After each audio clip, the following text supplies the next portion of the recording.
Alrighty then, Nigel Farage yet again. Now, there's a massive row that's been fought overnight since his interview on ITV regarding Shamima Begum and whether she should be allowed back into the UK.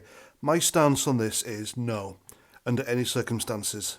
My reasoning being she was part of ISIS, she's desperate to get back. She says she's seen the light. She says she knew what she did was wrong and she regrets it. And she just wants to come back to Britain and pick up where she left off with her life. Now, I don't believe that, considering all the evidence against her, what she experienced, what she took part in. She said herself she saw bins full of severed human heads of men and women executed by ISIS, and she said it didn't faze her at all. That's not normal. It was reported that she herself sewed suicide vests onto suicide bombers. Again, that's not normal. She was part of the ISIS religious police where she pointed rifles at women for wearing red shoes, colourful clothes, not covering themselves up. Again, that's not normal. To do that, you have to be indoctrinated or brainwashed. And I believe there is absolutely zero chance that this experience would not have affected her. That means when she comes back, she'll need counselling, therapy, she'll need social housing, and of course the intelligence services will have to keep an eye on her 24/7 because they just don't know, do they? And who's going to pay for that? Yes, of course, you and me, the beleaguered, overtaxed British public, and I'd rather not, thank you very much. I don't know about you.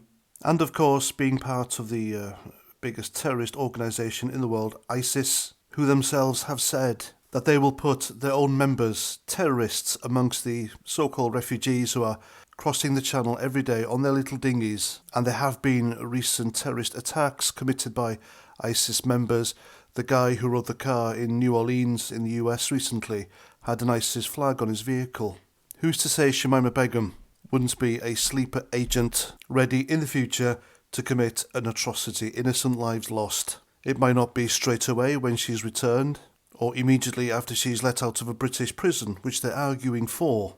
The Trump administration reckons that Britain should take responsibility for their own terrorists, so the US don't have to deal with them abroad. That's Gorka's argument anyway, and Nigel Farage prescribed to that. He agreed. When he was pressed by the interviewer on ITV, Nigel Farage said, "I think what Gorka has done is started a debate, not one that I wanted to have, and not one the British government wanted to have, but now we're going to have to."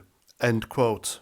The interviewer asked him, has he got a point? Farage responds with, regrettably, yes. So there we have it, folks. Farage did actually agree that there should be a debate on whether Britain should allow Shamima Begum back. And that's after he said he is now thoughtful. I don't classify her as an all-out ISIS killer. So she's sort of less a part of the equation. When his answer should have been, no, under any circumstances, Shamima Begum or any other terrorist abroad denied British citizenship should be allowed back. They're too much of a risk. That should have been his answer. There was no categorical no from Nigel Farage during this interview, and I find that disappointing. And I find it disappointing that there are people on our side of the political spectrum who will follow individuals blindly. And besides, if we do take Shamima Begum back, she can't be put into prison for the rest of her life. There are no grounds for it. Yes, there are reasons why she should spend time in prison, but not forever, and what happens when she comes out. Now, somebody called June Slater, I think her name is, she's on GB News every now and again. She made a video arguing that people are misquoting Farage because they're angry with him over something else. Well, no. People are angry with Nigel Farage because he seems to have lost touch with his core voters. And it's people like her who are doing the deflecting here, if you ask me. So there we go. There's my argument. I know it won't please many of you, but there we go. If we don't hold our own side to account, then we're no better than the woke left. Ladies and gents, think about that.